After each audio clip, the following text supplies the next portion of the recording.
It was really revealing this morning to be in the room with Alan Bates, to hear him speaking, to hear the testimony. I think in so many ways the whole inquiry is absurd, but it does nevertheless give Alan Bates an opportunity to point out that the government, in trying to drag this one out, the Post Office Limited, in trying to drag this out, is acting appallingly, and yes, I think viciously, to imprison people and to know that they've done no wrong is not only vicious, not only spiteful, it's immoral and illegal. And the finger of blame will be pointing at individuals, but I think it should also point at the institution. And there has to be questions about whether or not the institution is guilty of corporate manslaughter.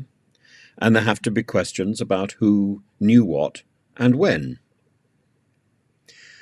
Bates said they, the civil servants in the post office, were briefing ministers in the direction they wanted to brief them in, not what was for the benefit of the group or the individual here. It was about a desperation to save face and to preserve the reputation of an institution, rather than to do the right thing. I have no doubt, he says, that there's a bit of vindictiveness coming in from the Department for Business and Trade and the Post Office. And I think his comments are going to resonate. Of course, there's distractions in the news today, the William Wragg rubbish and the Angela Rayner rubbish. But I think the more we recognize that if there's a vacuum in politics, which there is, Rishi Sunak can keep as quiet as he wants to, but in the end, people are going to ask questions.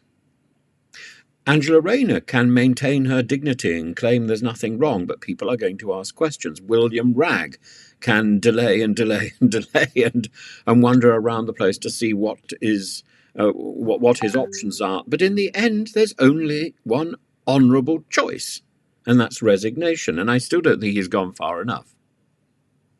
You can't make these things go away by diverting. And the government is discovering this to its cost. When there is a vacuum in power, and when the media and the public scent that there's something suspicious about power, then all the doors are opened.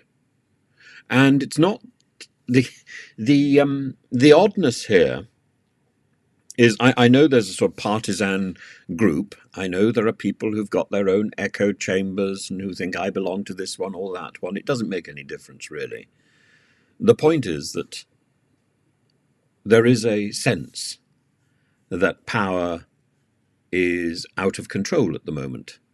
And it doesn't matter who's in power. It doesn't matter whether it's the Conservatives or the Labour Party or the Liberals. Remember Ed Davey? He is as fingered by all this business as anybody else. All of these individuals, all of these groups are up for grabs because the media is scenting blood, because the people are recognizing that the power of these individuals in control is to be questioned.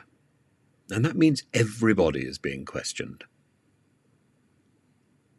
And to respond with the patina of authority, to respond with the frustration of dignity, with the illusion of order, isn't going to work anymore. The beast is out, and it will not go back in its cage willingly. And a general election is not going to put it back in its cage. The Conservative Party, in getting rid of the traditions that have seen us through the last 20, 30 years have changed the way we look at things. And we are no longer respectful of authority. And the High Court's decisions in 2019 about the bugs, the errors, the defects, the material risk that Horizon was to blame, all that guarded language means nothing when we learn, as we have learned, that the Post Office executives knew about it. And the rage, it was almost palpable in the room, to sit in that room and to feel the rage bubbling up in the audience. Because that's what it was. It was an audience for a pantomime.